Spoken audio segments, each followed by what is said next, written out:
This is Majora Carter, and you're watching the Break It Down show. Yes, yes, you are. Look, I've got your book right here, and I've been reading. Yay! Oh, good. Yeah, and it's We got called. something, Yeah, something to talk about. we do have something to talk about. Reclaiming your community. You don't have to move out of your neighborhood to live in a better one. So, and this will give you some background that's important for our conversation. I was a spy and I worked overseas in conflict zones, and we attempted to go and, in effect, do something similar to what you're kind of trying to do. And I know people from what you call low status community. I know that world because I visited it. I know that one of the things that shocked me was that you can go talk to these what we call military age males. I just called them dudes. They'd probably call themselves that as well. Right. Yeah. They had no ability to dream.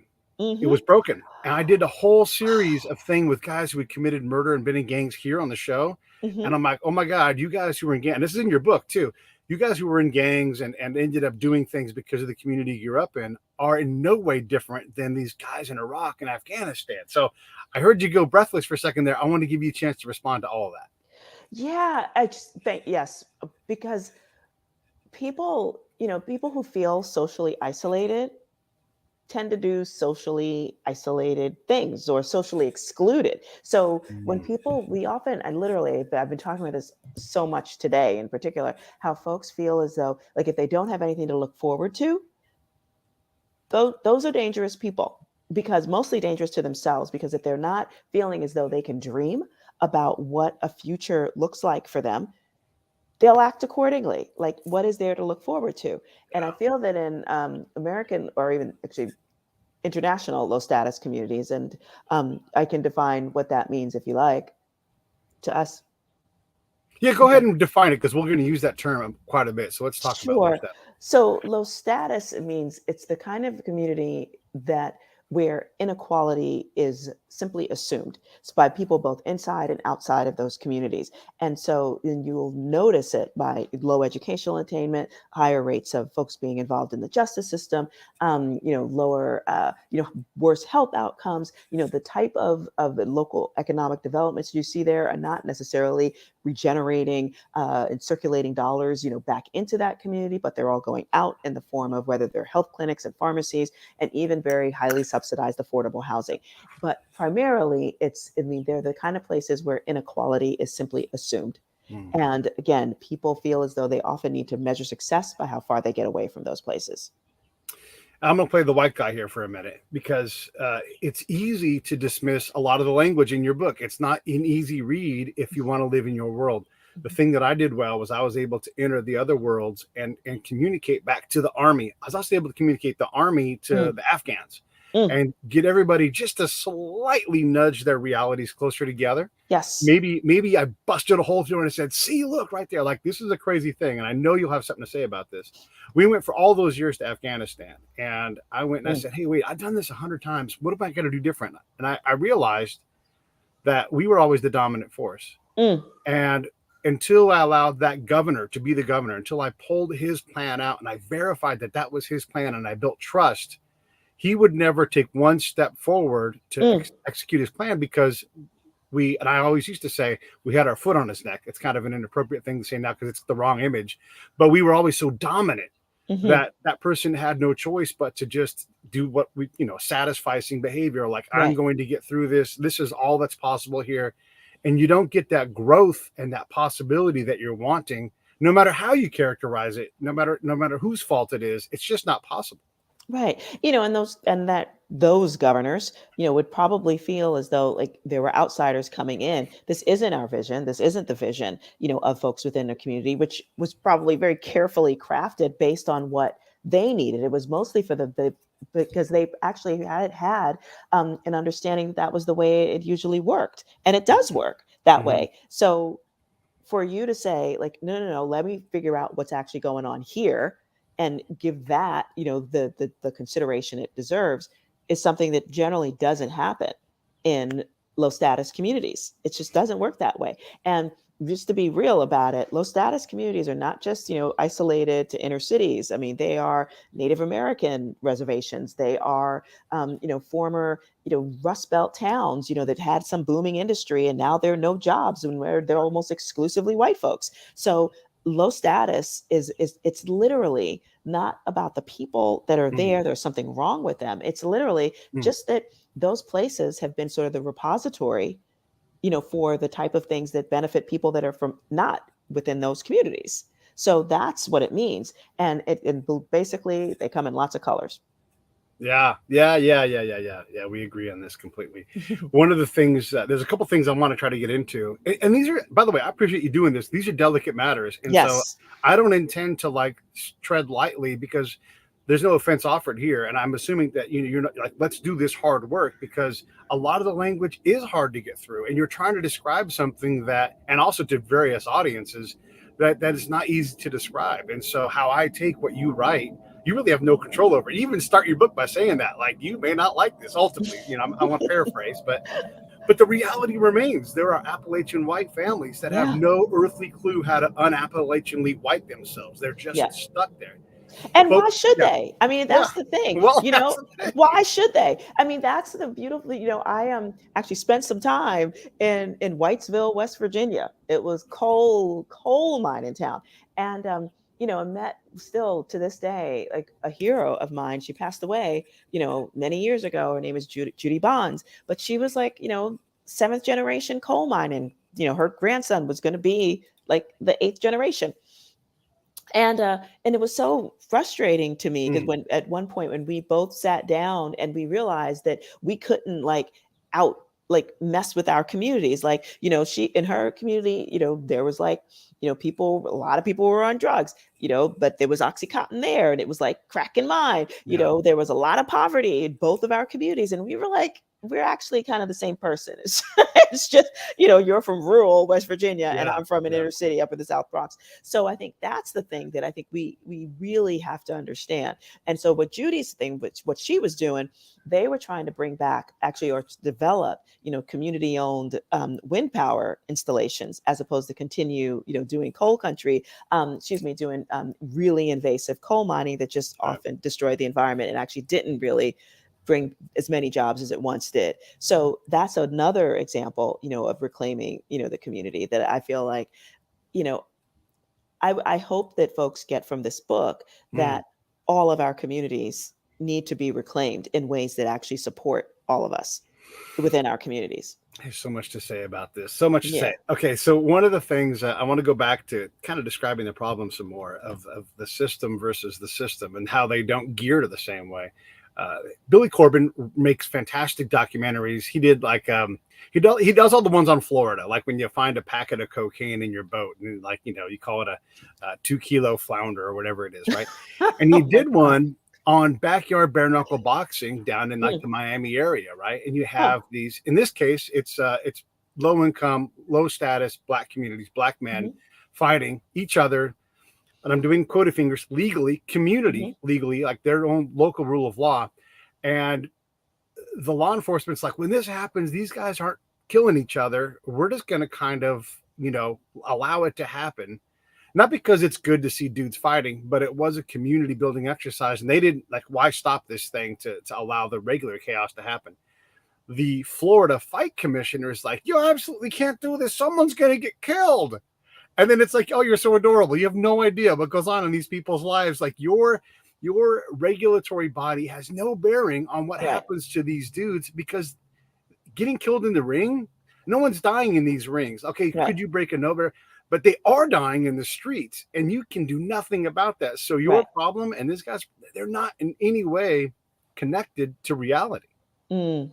Yes, and I think that's what's, when you reclaim your community, and I, Yeah, I I don't feel like I can speak to bare knuckle boxing and the fight sure. commission in Florida, but I think what you're talking about is just like, do communities have the ability, their own agency, Mm-hmm. to create, Mm, value for themselves, and obviously they do.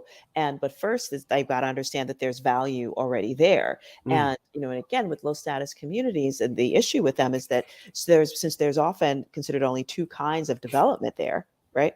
There's the gentrification and displacement, which essentially leads to value being created for somebody from outside the community, right. and then poverty level economic maintenance, which, you know, it comes in the form, and everybody knows what that means. And it might Yeah. look a little different in different communities, but Yeah. it's everybody knows what it is. So it's just like, you know, you've got dollar stores as opposed to like diverse options. You've got, you know, don't have healthy options for food. You know, there's more pharmacies, you know, and you know, and health clinics, you know, that rather than you know, places where you can you know, that basically extract money, you know, out of the Right. neighborhood. Very highly subsidized, affordable rental housing for very poor folks, even plenty of homeless shelters as well. And those type of things we call, again, poverty level economic maintenance, because somebody's making money off of the poverty of others. Right. And so, and in the middle, there's something else. And that's where reclaiming your community comes in, like to show you don't have to move out of our neighborhoods to live in better ones. Like, are there opportunities, you know, to create, you know, wealth and generate it so that it actually, you know, becomes generational wealth going down the line. And that is something that that absolutely needs to happen. And I think even for poor white folks, I mean, you know, if you really looked at the number, you know, of white folks in poverty in this country, it completely, you know, eclipses that of like all the other people of color in this Right. country. But Right. that's not something that's talked about very often. And so believe me, there are those communities as well that we also, that I think could absolutely benefit from that kind of thinking as well. I want to continue to describe the problem a little bit longer. One of the other things that I've realized, and this is not easy to see if you haven't been there, the specter of the problem is Mm, bigger than the problem itself. So mm, you and I could literally say, here is a kit. The government is going to buy it for you. You can pay it back if you want, but whatever it is, and this will transform your community in your little spot, you know, 2% better. And then if we could repeat that pattern over, if we had that perfect solution, people wouldn't take it, you know, because they don't believe it's possible. And I want to add to that yes. and say, one of the guys I had on that show, when we talked about all these guys who had murdered people and rehabilitated, one of them was a guy named Honore Brown. He used to be known as the rapper X-Rated. Mm, And he said, okay, there takes three things. It takes an extraordinary person, extraordinary circumstance, and an extraordinary mentor. Basically, like those were his three elements. He needed all three of these things. And if they all aren't in alignment, a guy like me, and I'm Honore, a guy like me, no chance. Not going to believe it because I'm from here. I'm from the mhm, 22nd. I'm from wherever. mhm, And that's not how we do things here. And so you mhm, have this cultural problem, and then this specter of like, this is not possible. We're not going to do it. I want to add one more point.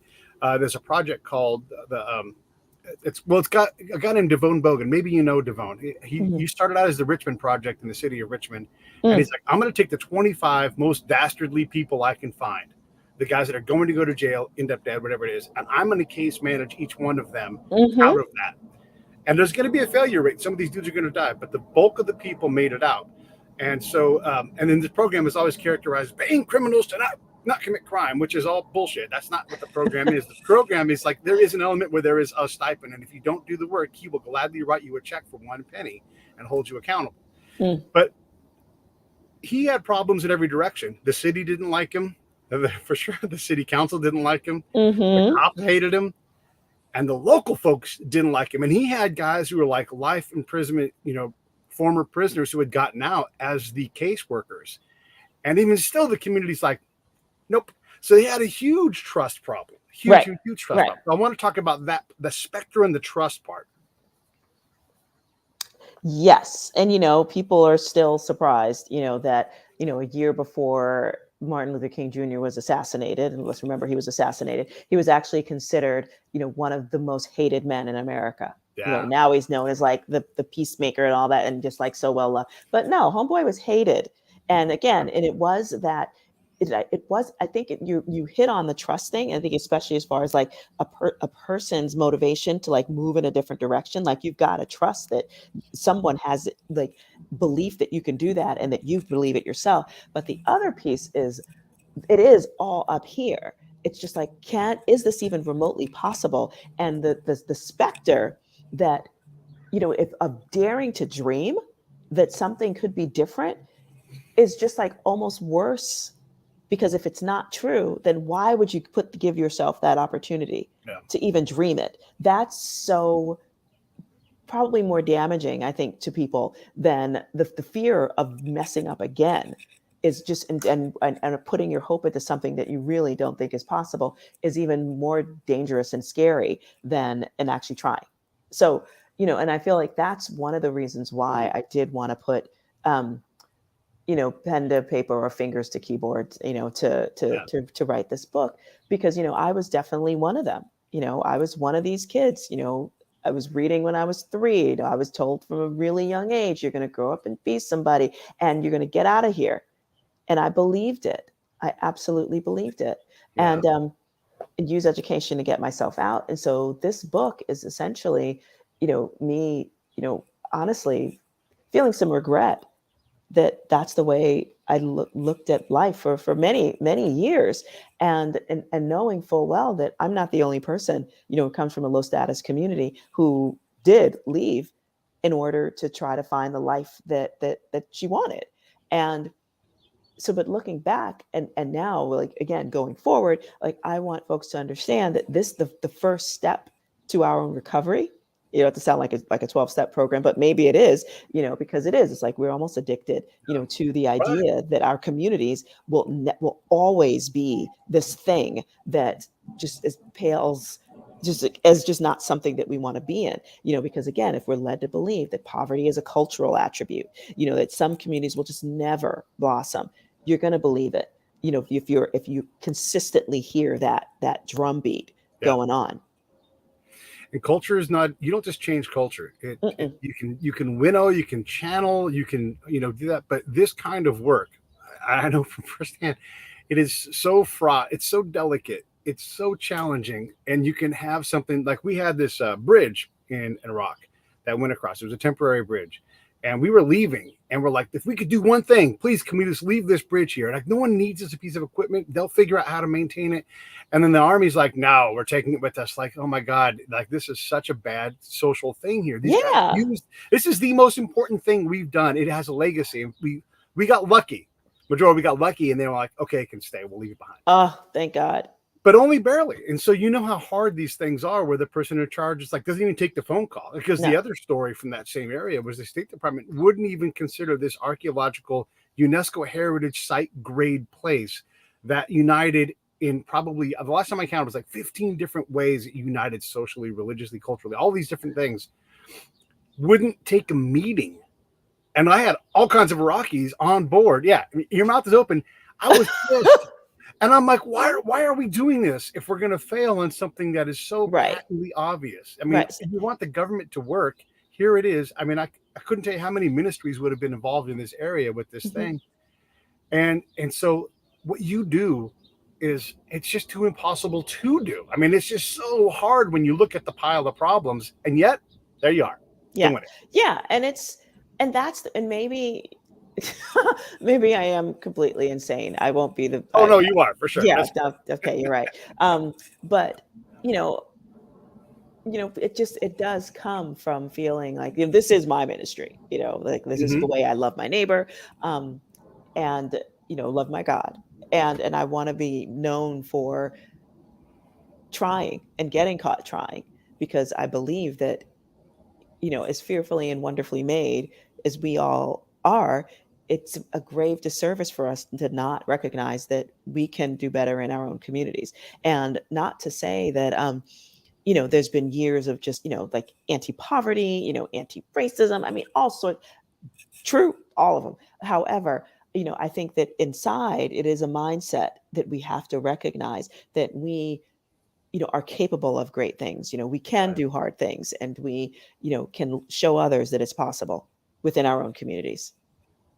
Do you have a sense for, I mean, when you talk about where you're from, and you can actually, it's like, you can talk about like where you grew up, you can Google that thing and you can look down on the map and be like, that's where they are. What is there? I'll tell you right now, there's a lot of concrete. There's a lot of concrete. And you're like, oh, there's the riverside. Surely that is going to be, no, that's industrial. One of the things, and I guess this is part of illustrating the problem, one of the things we do too is we push the hard things away to some other place. A riverside in New York City should be a wonderful place wherever there's a river touching land. It should just absolutely always be wonderful. But they'd rather park a bunch of semi-trailers, there, and you can't, like, that's happened. We've developed this thing, and we've taken the pretty things and we've pushed the ugly things to where the ugly neighborhood is, whether it's coal mining or I'm real critical of the the water wars here in California, where we're like, oh, Mm, let's make almond growing illegal, like so someone else can grow almonds in a place less capable of withstanding. We can figure this out. mm, We go sit down as a community. Yes, conservation. Yes, development. Yes, farmers. Yes, yes, yes. But almonds are a market and there's money in it. You're just going to mm. force someone else to bear the problem, right? Right, right. And that doesn't get you to a Huh. solution that makes low status communities. You're sucking the resources out of a place just because it's the place. Right. And that's what's so interesting about just that idea. And like, yes, there's going to be, some kind of conflict in some way, shape, and but can you meet somewhere so that there's both ecological as well as economic, ways Right. to be supported. I mean, but the idea that just like no, like that initial just knee jerk Right. reaction, like on both sides, it's just like not. It Yeah. doesn't help in particular, the low status communities that are really just trying to do their thing, and that's where I'm hoping that folks just sort of like take a breath and recognize like who actually has the most to lose and who can actually gain something that's also going to contribute, to society. Like if you really stop and think about it, low status communities actually are very costly, from a tax perspective, from the fact that, the housing is subsidized, tax dollars, healthcare is as well, obviously, and also even people being justice involved. That's a social cost that the taxpayers pay. And the more economically and socially cohesive our communities are, the more we can contribute, to our tax base and not be tax burdens. And I think that's something that, we also, for some reason, don't want to acknowledge as much as we can and should. One of the things I like to do is I like to compare space and problems. So, Okay. um, Port-au-Prince to Houston, 1,400 miles. Hmm. Houston to the South Bronx, 1,600 miles, about the Hmm. same. Okay. These are dramatically different places in terms of, and I'm not saying Houston doesn't have its problems, Hmm. but in terms of stability and reliability, we cannot figure out how to fix Haiti. Like we just No. cannot get out of our own way. They can't get out of their own. It is not a simple problem to solve. But we're also not doing a whole lot better in the South Bronx, where Right. you're from. Right. So and I don't know what to do with this tool, but it's really illustrative that Seattle is further from from Houston than Port-au-Prince is, and Mhm. Seattle's not in the kind of shape that Port-au-Prince. It's in pretty damn good shape. So we can fix this? We Right. can fix this. It's all relative, like I personally, definitely have issues with folks. It's like, oh, Americans' poverty is not like, poverty in the developing world. And it's just like, that's true. But the bottom line is, to your point, we can fix it. It Yeah. can be done.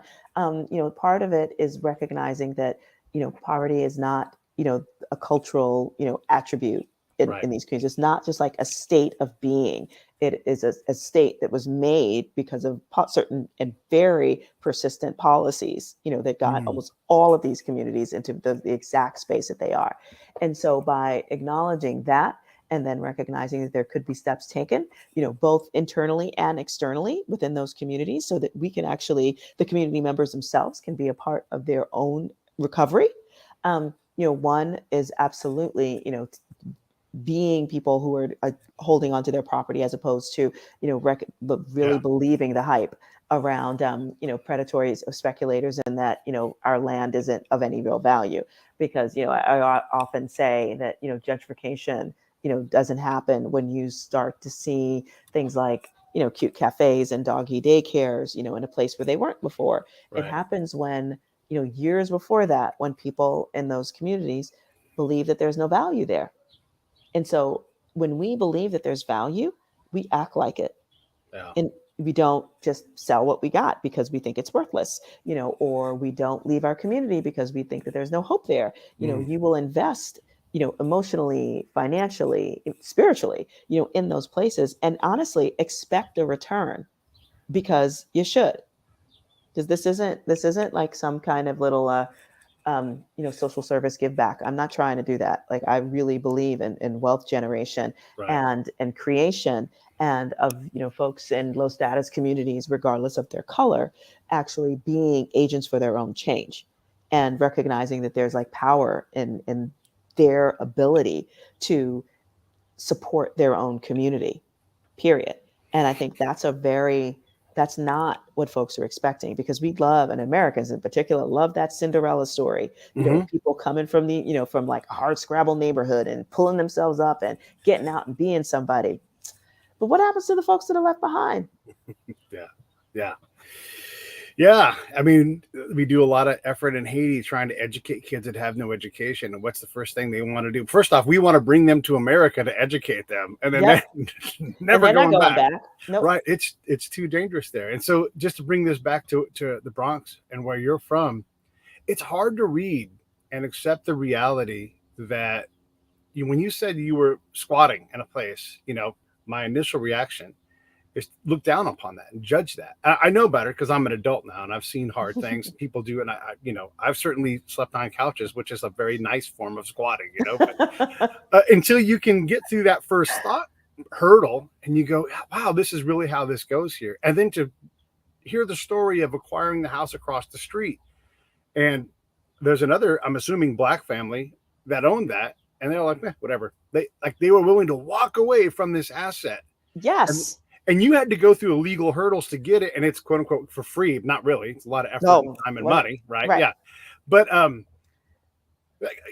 they just forsake all that value because I always think about Furious Styles from Boys in the Hood talking about lending and the lessons, and just how wonderful John Singleton was for giving us this perspective of this. I think that was his movie. Yeah. And just understanding like, anybody who doesn't have enough money doesn't know how money works and doesn't understand like, hey, you shouldn't sell your house for cash in 2 weeks. No, then if someone's coming at you like that, it's because they know something you don't. Yeah. And let's just try me later, and just call somebody before you do that, please. And it's just utterly tragic. But but that was the whole point. The fact that a family, who felt that they'd made it, was just like, we're done. Like there's just why don't even care. And the only reason why they looked back was because we ended up literally my block ended up on the front page of the New York Times Metro section, or real estate section, as like the next frontier for real estate development in the South Bronx. So when someone from outside saw value in it, that's when they were like, oh, maybe no, we need to pay up. And by that time, a predatory speculator had already, found helped manufacture a fraudulent deed and was trying to take me to court. So all of us were tied up into it. And it's just a crazy, crazy story. But, ultimately, I prevailed, but that was me. And the funny thing is, it did come from a sense of desperation. I was like, where am I going to go? Yeah. Like I was like, I couldn't stay. Well, I could have stayed with my parents forever, but it would have been hard to do that. I'm sorry, I was a grown woman. And, but what was really incredible about it was that it was still a difficult kind of push to help people see like, no, we need to be able to look at our communities and hold on to it. So, and I didn't evolve into that thinking until later. Then it was just like, wait a second, like I'm watching, the home ownership rate in our community just go down drastically. Like it's less than 7% now. Yeah. And it's like predatory speculators. And my community is not that different from many communities around the country, filled with folks that have not been, led to understand the value of money and how it actually works at the, to the deficit of their own family's well-being. While someone else, again, we're just like a rounding error, on somebody else's balance sheet. Yeah, and that happens in low status communities all the time. All the time. To your overall point too, about the value of the community and a family that leaves, your success in obtaining this property is really, there were several major hurdles where the average, out of 100 times, you probably don't get to keep this house over half of those times, whether it's, you're just like, I'm not going to go squat, I'm above that, or whatever it is. I'm not going, or you file the paperwork and the person on the other end wins the legal fight, or the family comes in and says, you know what, we changed our mind. I mean, anything could have happened. So this is it's not a reliable path out, right? But it is illustrative of how devalued the home was, that until someone actually wanted it, it had zero value to anybody who owned Pretty it. much. Pretty Yeah. much. And that's but that thinking, which basically leads people to believe that there's no value. That's what we're trying to get at Yeah. before they become prey, to someone who knows that there's value. Because the second we start like valuing our community, our experience, within it, then we're easy to pick off. And that's essentially what's been happening all over the country in low status communities for a long time now. And I feel that is, the fear, as we were talking about before, the fear of like hoping for the best. Yeah. We've been led to believe that you can't do that in our own communities. But somebody will always figure out how to benefit. Someone will. They have. Like, as a developer, like I know affordable housing developers are not doing it, out of the kindness of their hearts. There's developer fees associated with it. Big ones, we're putting their kids through college and all sorts of things. Yeah. So y'all don't like, do not put people like that up on a pedestal. It's like they don't deserve it. I mean, some are great. I mean, I'm not going to lie, some are fantastic. But overall, the industry is designed to benefit the developers, not your community.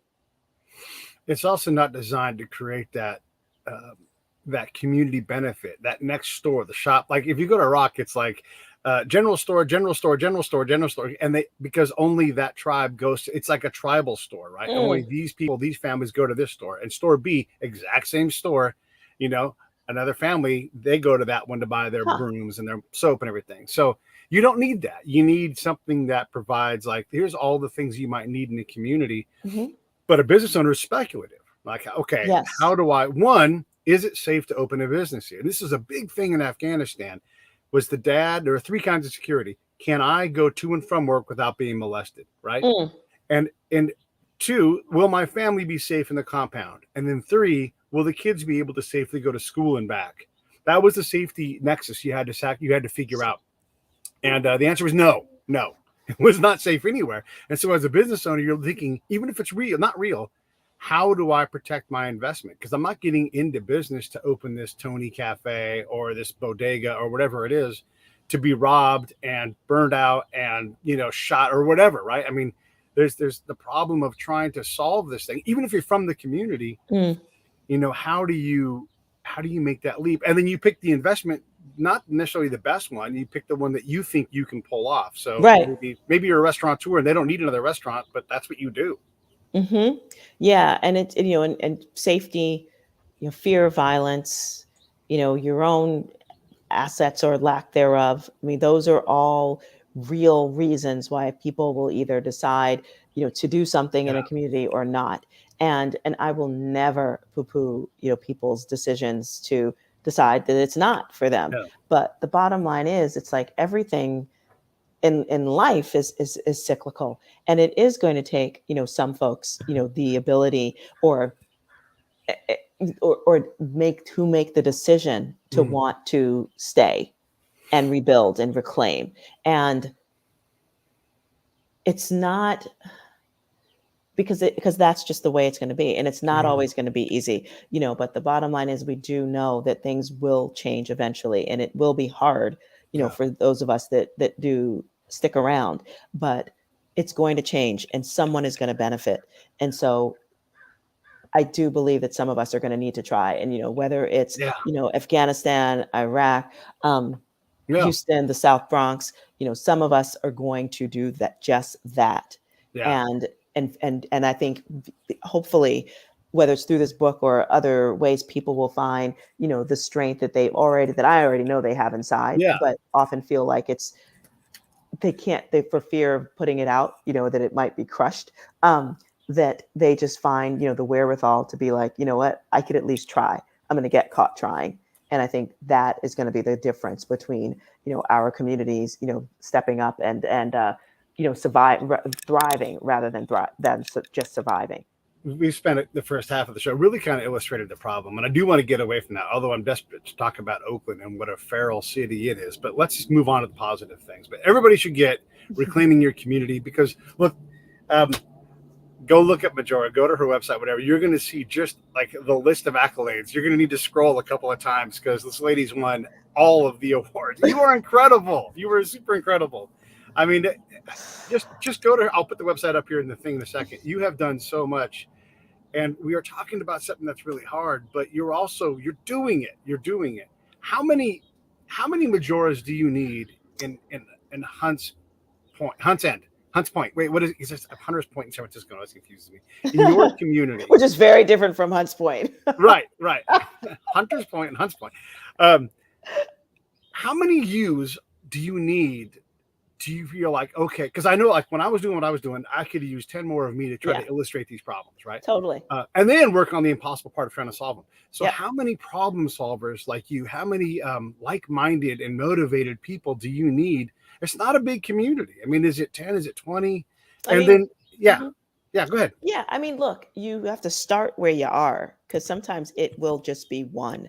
But, and I remember from the earliest days of my work, when I was actually, working on environmental equality, it was kind of crazy because here I was going, in a neighborhood where there was like education issues and tenants' rights issues, blah, blah. And I was like, you know what we need? We need to build a park to remind people that there's some cool stuff in our neighborhood, not the least of which is that we've got this beautiful freshwater river right near us that nobody even knows is there because most of the waterfront is covered by industry, but there's sections that are not.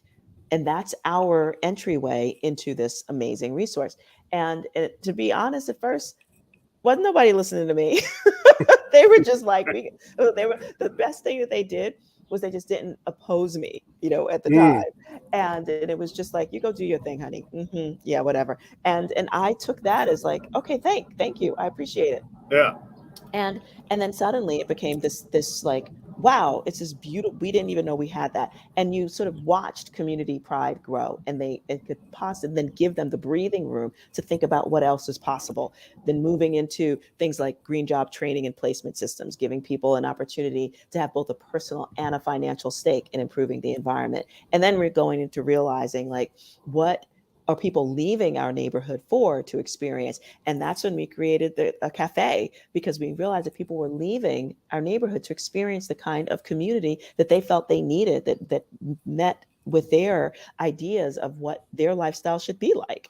So we built it. And even before then, the beautiful thing that started happening was that people started to see themselves like like I was simply a mirror to them. And it was just like, she's from around here. She's doing all this stuff. Like, is it possible maybe we can do this ourselves? And it was just like, yes, that was the whole point. I mean, there's nothing special about me. I do have a very particular brand of crazy stick-to-itiveness. I'll be the first to admit it. So I can put myself in situations and be kind of comfortable with being uncomfortable early and often. But I feel like I do that. And it sounds like, that's you too. You do it because you can. And eventually others will see it and go, I can do that too. Yeah. One of the things I've noticed in doing that work overseas is that the wins are small. They're ethereal. Yes. You look too long at them, poof, they're gone. Here's a win, I think, in that community is down here in Southern California. There are a lot, especially as you get closer to Hollywood, there's a lot of people just park at a Starbucks, drink coffee all day, and they work on their writing. But they're little dream machines. Hey, what are you doing here today? Oh, I'm working on a script. And you're like, I should work on a script. Now, you know what? I should work on and I should. And then you start to think about what you could and what you should do. Yes. And some of those little dream machines actually realize their dreams. Some of them go on and do it, but they continue to say, I did this. I was in a Starbucks writing, and now I write for blah blah blah. Right. And that's the industry here because it's Southern California, it's entertainment. But you need those opportunities where you see people like, it's not just one crazy lady wearing Buster Brown shoes walking around trying to rebuild their community. And they weren't Buster Browns, they were Doc Martens. Thank you very much. Sorry, it's all good.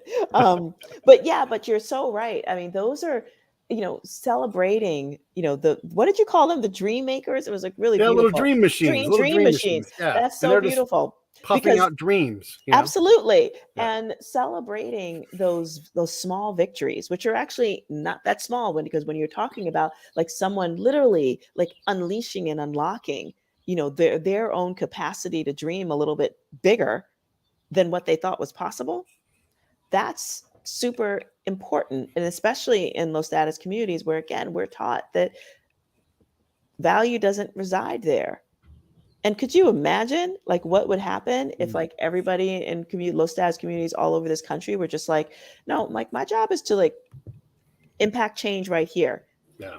It's to invest emotionally because I know I'm going to get paid back eventually, and I'm creating something of value for folks around me.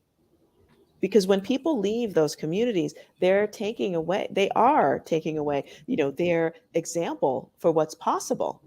And if you don't see it, you won't know it. And that's what's so sort of crazy to me. It's like funny, one of the most difficult things for me that I've ever experienced is, being in my neighborhood, and there's like folks who really do appreciate the work that I've done, not like, we talked a little, here a little bit about, your haters, or as I call them, my fan club, because I don't like hate associated with me.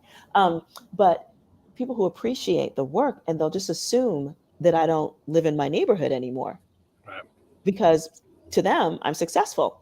Right. And success doesn't live in Hunts Point. Like, and they'll just be like, oh, Yes. they're like, well, so Majora, where you live now? I'm like, around the corner from the cafe. Where in Hunts Point. Yeah. And they're like, you came back. Yeah. Like, nah, I've never actually really left. And to them, it's a really, that pains me, because that's how deeply entrenched, this idea that value doesn't stay here, and that success doesn't live here for long. And that's why we've got to like get back into this place where we see value in our own communities. One of the things, so I work in charity quite a lot. My charity is called Save the Brave. We work on trying to prevent veteran suicide. And one of the things I talk about, and I talk about charity quite a bit because I think it's important. Like if you're an established adult, you need to have a charitable charter. You need to work on that stuff. And by the way, just everybody listening, charity isn't supposed to be easy. No. It means you have to get off the couch. You have to do things you don't want to do. You have the easy problems are licked, or someone else will lick them for you. So you have to work at this stuff. But it doesn't mean you have to start a new charity every week. No. Like you have to go find one that works in your area, or if you want to work on reclaim your city.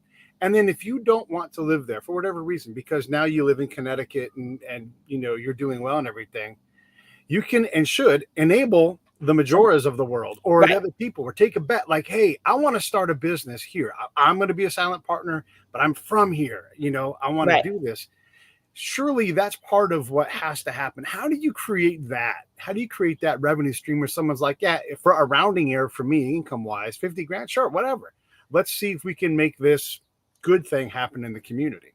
Yeah, what's really kind of fun is that there are opportunities out there now. Like, for example, the Securities Exchange Commission, actually now has this whole issue so that you don't have to be an accredited investor anymore. It's a non-accredited investors, meaning like people with very small amounts of money, sometimes it's as little as $100, can actually invest in real estate projects. And that was not possible before. You had to make like, oh God, have more than $1 million in assets and have like a very particular income that was well over, very low wage or workers could do. But now that's possible, and you could invest in those projects. So crowdfunding is a real thing right now.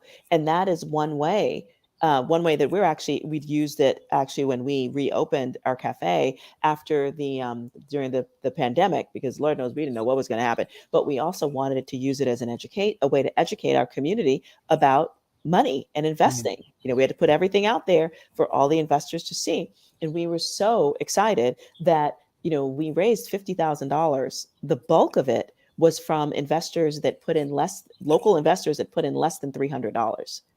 So out of 120 some odd investors. So that was incredible. We're doing another project in the community where we're transforming a historic rail station into an event hall. So people will be renting that place out and for corporate events, for weddings, for bands. Like I just really want it to become like the best music venue in the world. So because we don't have anything like that in the Bronx City War, we really don't. We used to have quite a few, but that's coming back. So, and we want our spot to be that. So we're very excited for that. And again, we're going to, that's going to cost like a couple million, to redevelop. And we want a part of that capital stack to come directly from the local community. so that they can actually feel like they're investing locally as well. And so, but those opportunities, I think, for people to feel as though they have the ability to see themselves as whether they're agents of change or just, folks who Yeah. have literally just decided that they're a part, of the future Yeah. by literally that investment. That's relatively new. That idea is relatively new, for so many folks within our communities, and we want to do everything we can to change that. There's a lot to talk about within that. I love it. One of the things that I've been learning about on the show for years now is the use of we'll just say cryptocurrency Mhm. at all. Like there's a lot of different Yes. ways to approach this, but to fractionally own something, to fractionally fund something, to exchange value more accurately. And you Mhm. can do that with software. You can say any whatever in this area, anything that does this is going to provide value to that. And then you could create a well of money to use fires in the community to privately fund your own fire station or whatever Mm. it is, like a subscription based fire station so that, we're not having people live in half burned out houses and we get the response time that we need because the government fails us here and we're not Mm. changing that. We're just going to change that ourselves. Right. There must be a zillion things in your community where you see, because here's the thing, and this is the charity side.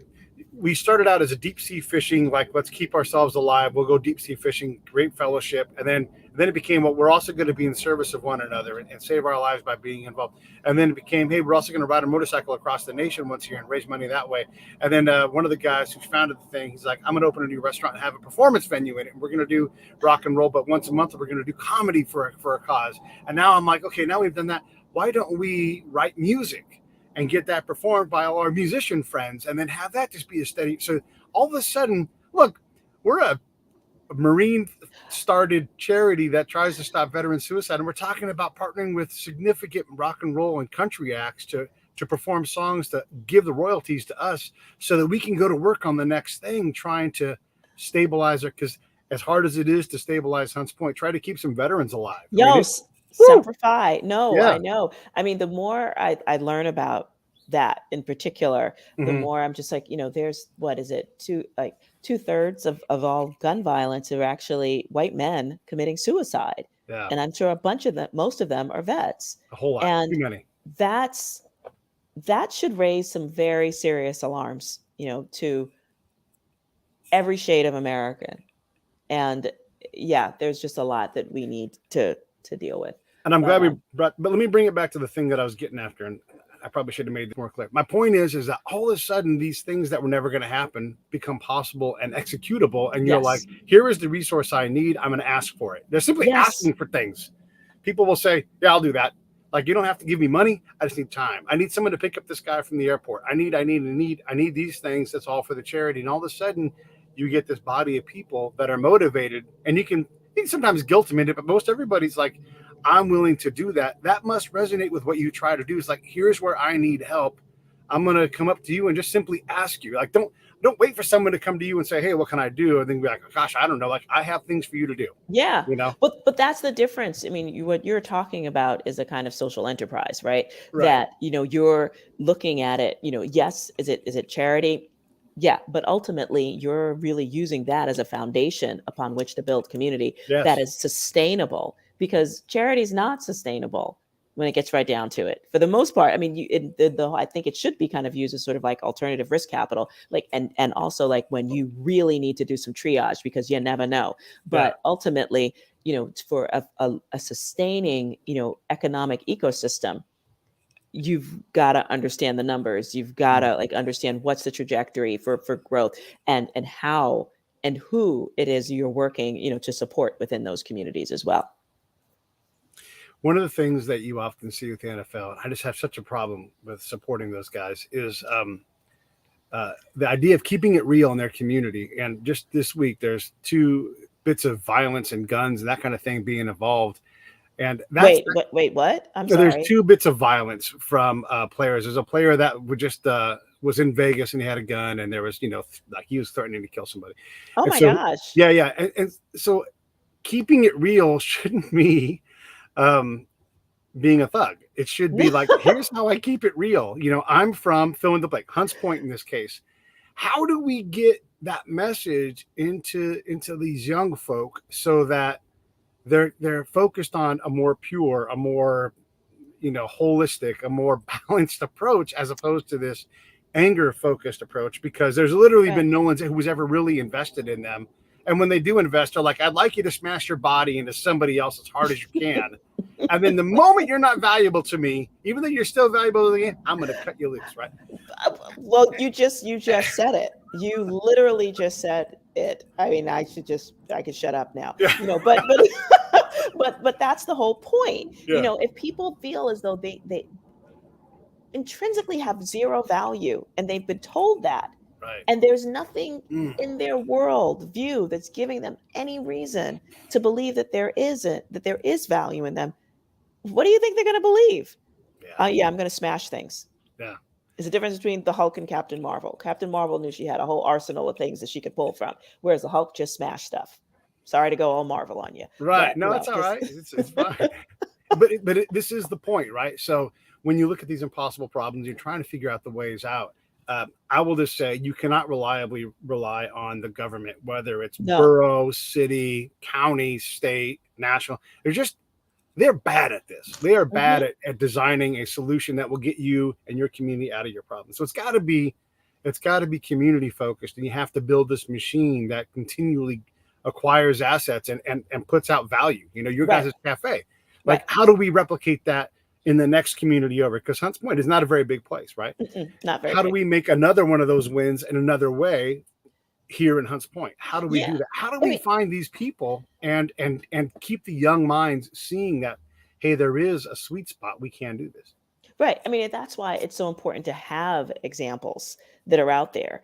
And, for folks that do see the value in it, to be like, okay, I see you. And I want to be supportive of it, because everybody doesn't have to be the one out there doing it all the time. But the support that others can give to efforts like the ones that I'm doing, like some of the examples that I have in my book are doing, that's really where the rubber hits the road.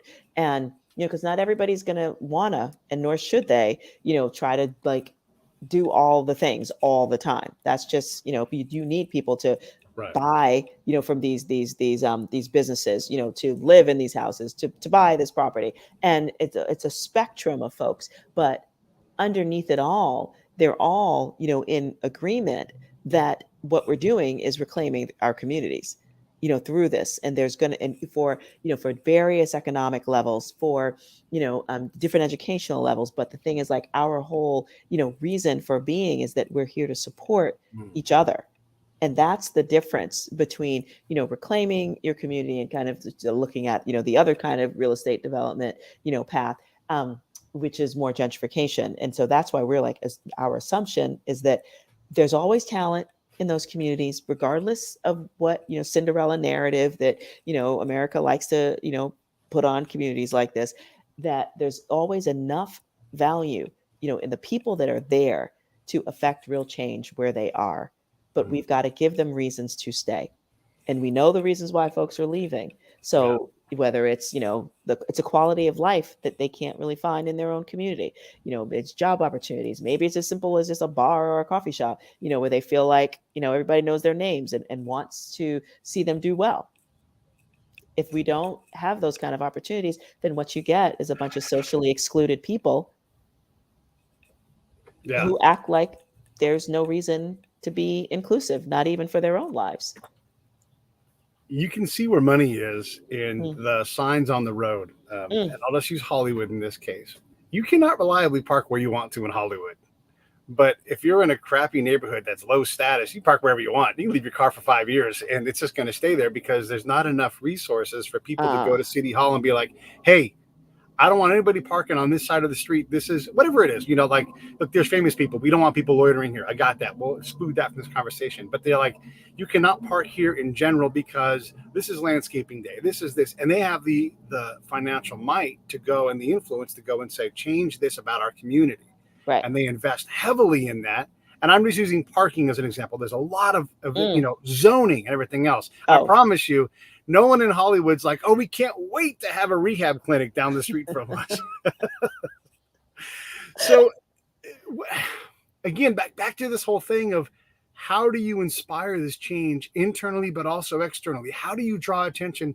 And then how transmittable is your solution? Okay, Gallup, New Mexico. It's not even low status, it's no status. It's a stop on the road, Stockton, totally different place than deep in the heart of New York City, which New York, Bronx, South Bronx, Hunts Point. I mean, we're talking like very specific. How transportable is your solution, and how hard is it internally and externally to gather people around what you do? I mean, you must always be advocating, politicking, talking, selling, convincing all the time. Yeah. And I think what I hope I show in the book is that, it is the kind of thing that is absolutely transferable. Like, first of all, it requires, someone who sees the value in their own community and is willing to step up and be a part of it. And, an example that I use in the book is actually comes from very rural, Alaska. And it's, the Eyak Nation. Dune Lankard, is a member, of the Eyak tribe up there, who literally saved on behalf of his community. We're talking millions of acres, of water and land, that would preserve the both the economic and and social, well-being of many tribe members up there. So that was huge. And now they're working on developing, their, native owned, kelp farming and kelp production facilities, which is, kelp has just got so many industrial practices. I mean, it's the kind of thing, if they're creating businesses like that, they're creating wealth, generational wealth for their community. So very different, types of communities. But basically, it's I really just wanted to show, yes, tell my story and why I decided to do it, but also just to show that this is not something that exists in this tiny little vacuum. Folks have been doing it, for years. And every time someone sticks their neck out, often there are people trying to cut it off, no doubt. But there's also those who are actively benefiting and see the value, for this happening in where their community is right now. And that's what's super exciting, because everyone has the capacity to kind of make this happen. They really do. But first is just recognizing that it is possible. Yeah. It's incredible how much help actually exists, and there's someone desperate to give it to the person who shows up. You may have to do the performance of the tasks to get access to it, but every major corporation has a charitable arm. The government has all kinds of resources, and let's use that example that I think applies everywhere, because there's rivers everywhere. But just there must be a government program that allows you to become an oyster farmer and incentivizes that particular half, because we all know that oysters are good for rivers. And so, but unless you know that that's a possible thing, and maybe it's not oyster farming, maybe it's this, or maybe it's another program. There are programs, but not one person can know all that, right? Like it's a thing where you're like, about writing grants? Oh my God. But that's the hustle, right? Just like being open to, number one, knowing what you don't know. Yeah. And not being afraid to say, I don't know, and let me try to figure out, like, the doors that have been slammed in my face, the doors that have been slammed, in the face of my friend dude up in Alaska, or the young woman who's starting, a real estate, cooperative in Oakland, California, Noni Sessions. Like, these are people who, they're doing things that they're not supposed to do. And no one's expecting, communities like ours, to do that kind of thing at all. So that's what it's about. Yeah. Well, listen, I've had you for about an hour, and I've tried to cover like the overall thing. And I think the book is just fantastic. I enjoyed reading it. Thank you. It made me think so much about how hard it is for us on a large scale to fix these problems, and how just eminently possible it is to do if you can get the right nexus of people working on one aspect of a community problem, whether it's veteran suicide or rehabilitating Hunts Point into something that, everybody is proud of. And you have all these ideas on what to do. You don't have to have them all. Just get a collection of minds, Exactly. You don't have to have them all. And thank you for saying that, because it takes I know it sounds really pat and sort of silly sometimes, but it does take a village, and having that, the ability to sort of see others, help them see themselves in positive ways is super important. Everybody should go check out Majora's website. There it is. You can also connect with her on LinkedIn if you're interested in what she does. And she has a lot of resources. Definitely go check that out. And there's the book right there. You can get that on Amazon. And in general, if you want to support the show, just subscribe. And if you want to do anything special, go to breakitdownshow.com, go to the PayPal link. Look, I don't need Patreon to help me. I need you. And if you put in $5, $10 a month, whatever it is, you know how hard I work, 20 plus shows a month. I'm giving Majora a platform here. So thank you. Yeah, of course. Help me to do this. Help me to do this more. Help me to go out to communities. I'd love to go look at communities and tell you guys stories from the road. That costs money. And so that's why I'm asking for it. Majora, anything in closing before we wrap this up? I just so appreciate you're willing to have this conversation with me. And if you are ever, coming this way, I know it's 3,000 miles away and I know you like distances, but you've got to holler and look me up. Love to see you. Oh, and thank you for what you're doing. Please. And then if you know what, honestly, I'll try to figure out how to get out there. Put me to work in that cafe. I'll give a class on podcasting. Okay. We'd love that. All right. Cool beans. Thank you so much. All right. Hey, thanks for watching the show. I really appreciate it. Right here, you can subscribe. Please do that. It makes the show grow. Hit that notification bell so you know which incredible guest is coming up next. Down below is the PayPal link. You can put a small subscription in. That is an enormous help. All that money goes right back into the show. And then right up over here are the next episodes you should listen to, curated by yours truly. Thank you so much for watching the